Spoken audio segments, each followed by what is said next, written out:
Again, talking about African Americans throughout U.S. history. On the AP U.S. History exam, it is identity is one of the major topics, and African Americans are always one of the larger, most important groups that you should know. I always say African Americans, women, and American Indians. You should just have an idea throughout AP U.S. History what is going on with these specific groups. I started, of course, our PowerPoint here with in 1619. You're going to see the first African Americans are going to arrive in Jamestown, and they're brought here by the Dutch. They are going to be indentured servants.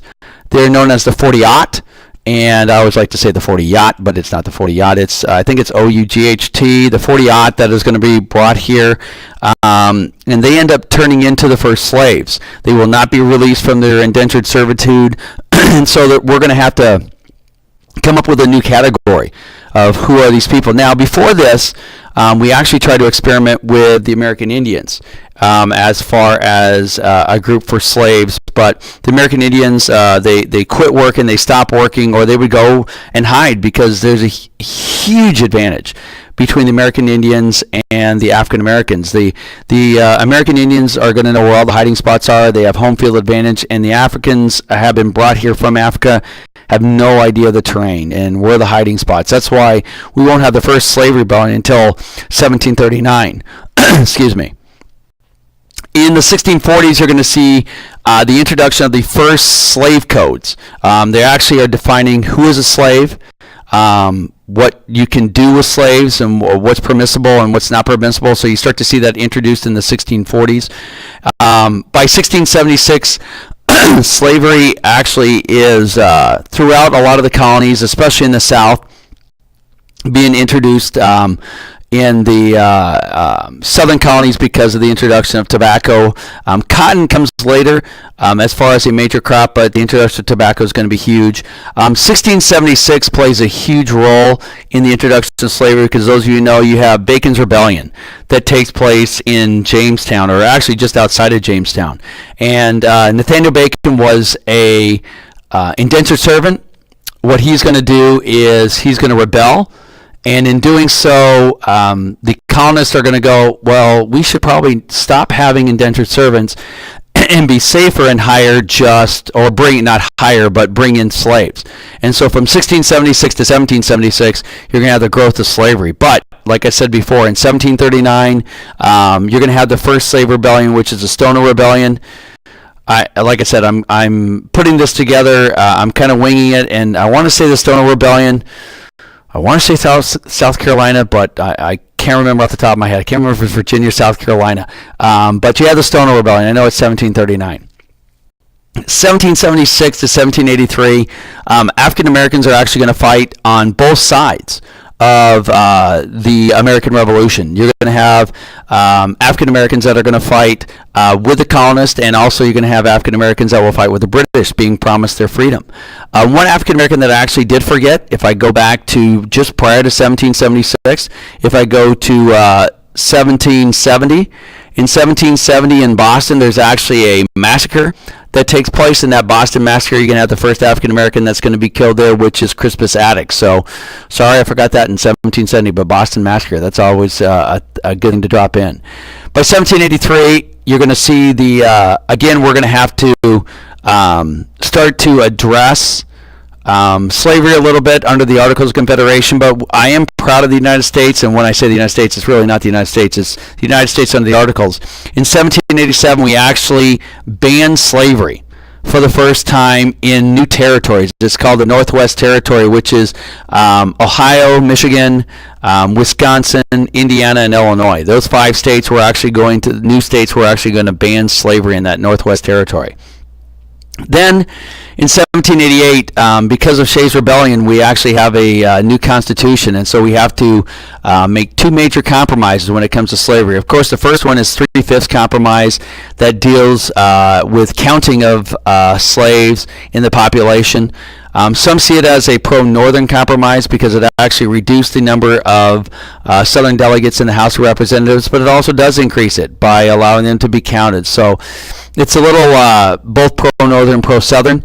The other compromise, and this is why I have the time period 1788 to 1808, we actually extend the ability to have the international slave trade for 20 years. So from 1788 to 1808, the international slave trade will end.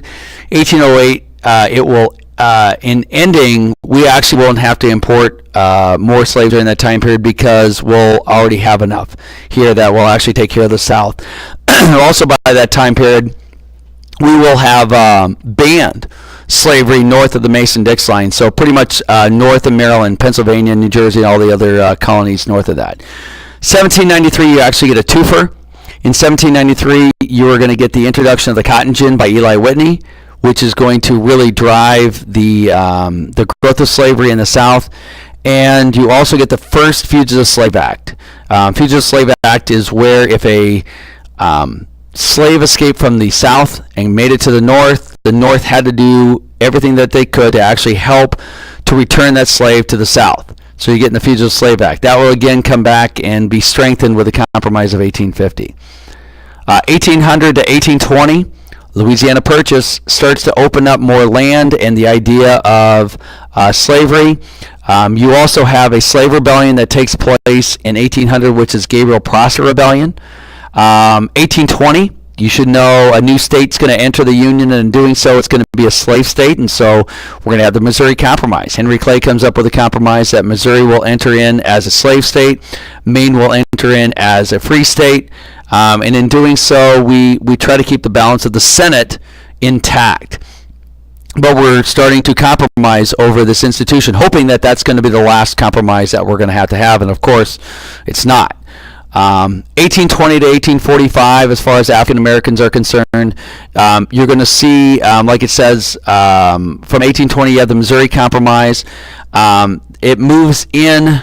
You start to see the gag rule in 1836 is going to be instituted, where the House of Representatives says we're not even going to discuss it. We will not even discuss the issue of slavery. But that's going to be reopened with the administration of James Polk. And really the Whigs start to introduce it in the 1840s, but Polk, as a Democrat, is going to open up the idea of expanding into new territories. 1845, Texas becomes a state. That's going to become a slave state, so that kind of then begins the debate what we're going to do with these slaves. In 1845 to 1863, I start again with Texas, but then 1846, you get the Mexican-American War. That goes to 1848. You get the best treaty in the world. That's going to be the Treaty of Guadalupe Hidalgo. That's going to end the Mexican-American War, but holy cow, we have all this new territory. What are we going to do? How are we going to move into it? What are we going to, how are we going to treat this new territory? Well, of course, we come up with the Compromise of 1850. Some of the provisions that you should know, at least 3 provisions that you should know that come out of the Compromise of 1850. Number 1, Texas-wise, we lose our antenna. We lose our ski resorts in Wyoming. They pay off our debt, so we lose that large mass of land. Second, you're going to have California becomes a free state. So you're going to see that is going to help the free states, and people in the South are not going to be happy. But what makes the South happy is going to be the extension or strengthening of the Fugitive Slave Act. That Fugitive Slave Act that was introduced in 1793 is going to be strengthened, and it says that you have to help. Northerners, you have to help return our property. One of the other things that actually happens in the compromise is in Washington, D.C., they actually ban slave auctions. A lot of kids end up on their essays putting down that we got rid of slavery, but no, we just got rid of slave auctions in the Compromise of 1850. Moving forward in that time period, once you get from 50 you go to 52. You have Uncle Tom's Cabin with Harriet Beecher Stowe's introduced. In 1854, you have the Kansas-Nebraska Act. It opens up the idea of popular sovereignty, that states can actually decide. When they pass that Kansas-Nebraska Act, that nullifies the Missouri Compromise. The Missouri Compromise is now gone. Open up the West to slavery. And so that's what leads to, of course, Bleeding Kansas, 1856, John Brown's raid, the Pottawatomie Massacre. 1857, You have probably one of the worst decisions by the Supreme Court, which is the Dred Scott decision, which strips African Americans of their citizenship in the United States. They are no longer citizens of the United States. That will be reversed with the 14th Amendment, but then there's all confusion, of course, with the Plessy case and all that stuff that we'll get to later on. 1859, you have the Harper's Ferry with John Brown that is leading to the Civil War. First person actually killed at Harper's Ferry is a freed African American, ironically enough, by John Brown's men. 1860, you see the election of Lincoln. Lincoln will be elected on the Free Soil platform, which he's really not after the abolition of slavery. In 1860, that's what makes his presidency so great. He actually changes his mind, changes his position.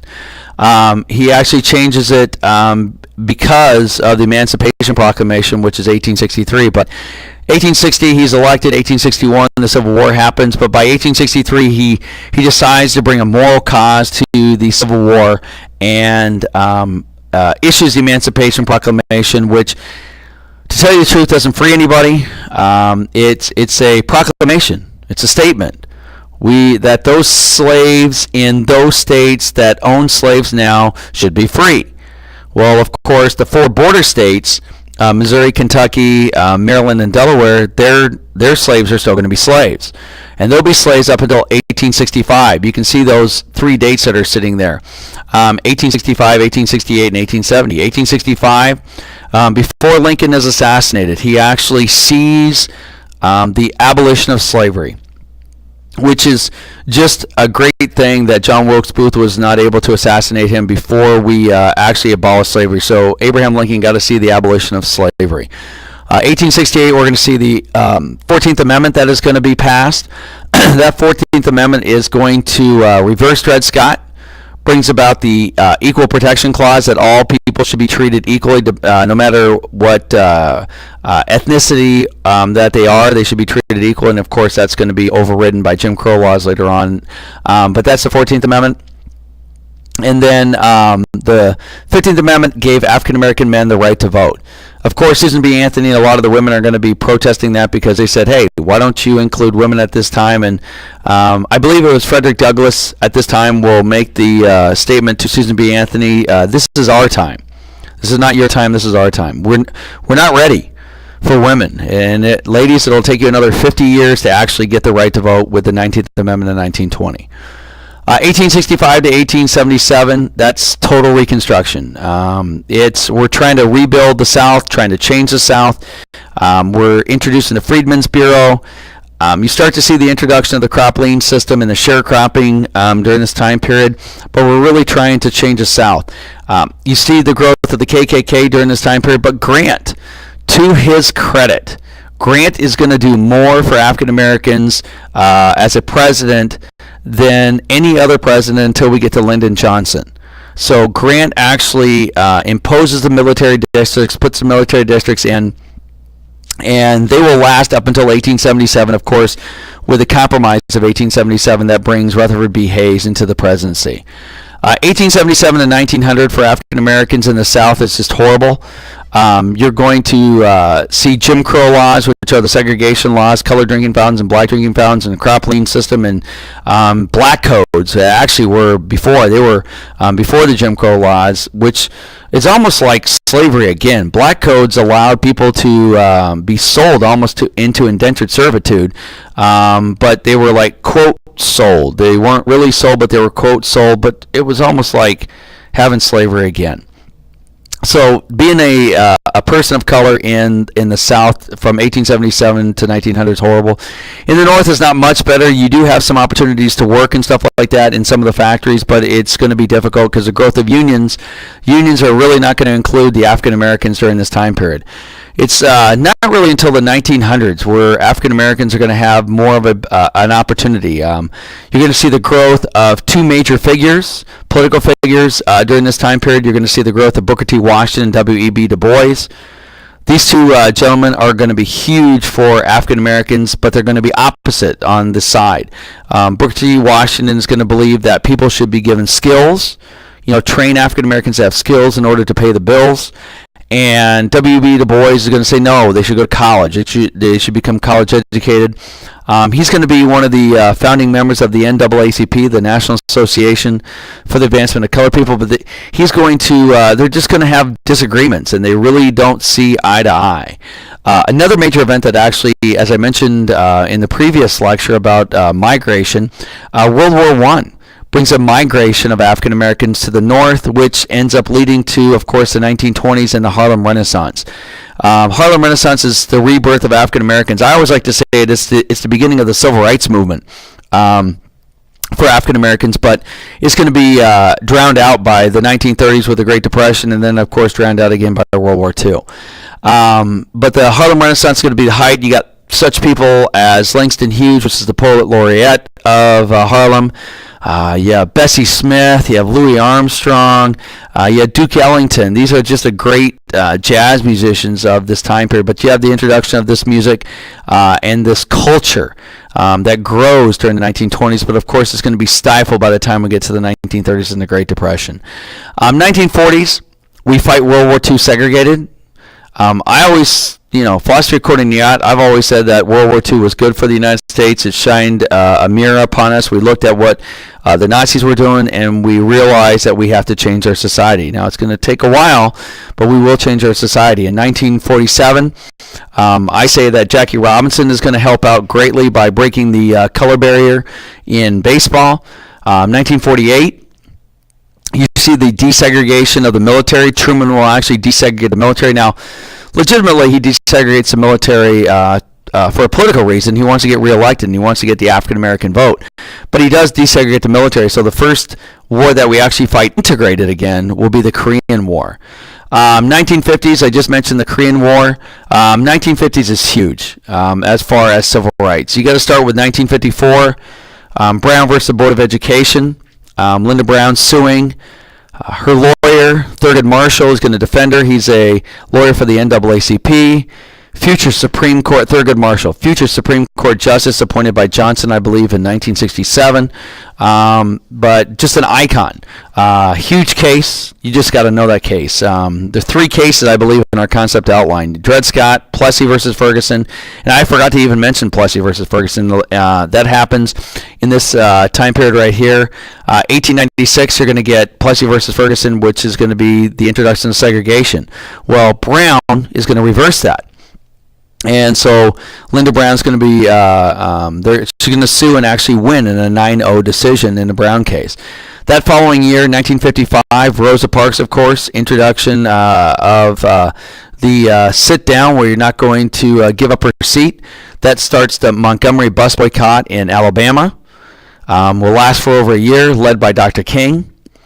So that's 55 to 56. In 1957, in Arkansas, those of you who are getting ahead, those of you that might be listening from Mr. Llewellyn's class, you're going to get the Little Rock 9, going to integrate Little Rock, or Central High School in Little Rock, Arkansas. Orville Faubus is going to bring in the National Guard, but then Eisenhower sends in the 101st Airborne to actually integrate this school and allow these 9 African American students to go to school there in Little Rock, Arkansas. 1960, you see the first sit-ins, major sit-ins at Woolworths, which is in North Carolina, and people that are going to get arrested purposely. They want to flood the jails, so much so that the jails have to open up again. 60s, you start to see the introduction of Dr. King trying to push JFK. In 60, I think Medgar Evers, I think he died in, I believe, 62 or 63 is when Medgar Evers is going to be shot. In 63, you also see Dr. King deliver the I Have a Dream speech, probably the most famous speech in U.S. history because it's, not only recorded, but it's just delivered so eloquently by Dr. King. And he's pushing JFK. He says, I want civil rights. A couple of months later, though, JFK will be assassinated in November of 1963, and I think it's huge. It's the reason that Johnson is on our concept outline. Lyndon Johnson from Texas is going to, in 1964, go to Congress, and he's going to say this famous line that we shall overcome. And when he says that, Dr. King supposedly started to cry, because you have a white Southern male that is going to pass the Civil Rights Act of 1964. Huge. Prohibiting discrimination in many varied situations, leading to a renewing of the Civil Rights Movement. You also see in 1964 the passing of a constitutional amendment banning poll taxes, which is the 24th Amendment in 1964. 1965, under the Johnson administration, you see the Voting Rights Act that's passed on August the 6th, which is 1 year before I am actually born, but the Voting Rights Act that got rid of the literacy test. 60s culminate. They don't cultivate, but they culminate in 1968, probably the pinnacle year of the 1960s, with the assassination of Dr. King, and almost like the sort of the end of the Civil Rights Movement and the tailing off the Vietnam War. And then you head into the 1970s. You're going to have the Bakke case. I want to say 72, 73, 74 is going to be the Bakke case. Affirmative action case is going to take place, and the Bakke case is going to argue whether racial quotas should be implemented in colleges. Then in the 90s, you get two other Supreme Court cases, which are the Gratz case and the Gutter case, that is going to argue that affirmative action should continue. But now the Supreme Court has a case, our current court in 2015 has an affirmative action case that they're going to have to decide whether racial quotas, or really not quotas, but should ethnicity be a part of graduation, or not graduation, but entrance into colleges, whether it should play a part in you getting into college. So they're going to have to decide whether that's going to continue or not.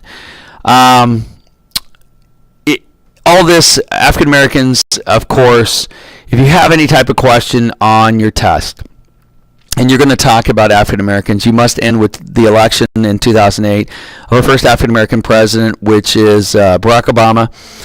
What's unique about him, though, is his father was from Kenya. His mother, who was white, he's pretty much going to be raised in a white race community until his college years, and then he's really going to try to surround himself and grow in as a man of color, and grow in learning more what some would say is more radical views of the United States. No matter what side of the aisle you're on, when he was elected in 2008, it was one of the proudest moments that I saw for our country. I always tell my class, I wanted J.C. Watts.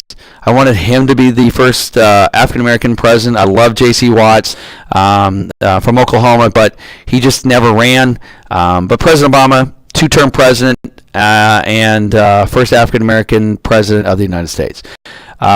Sorry, just over 23 minutes, but a lot more dates that we had to go through for African Americans, and hopefully this kind of gives you just a brief history of African Americans for AP US History.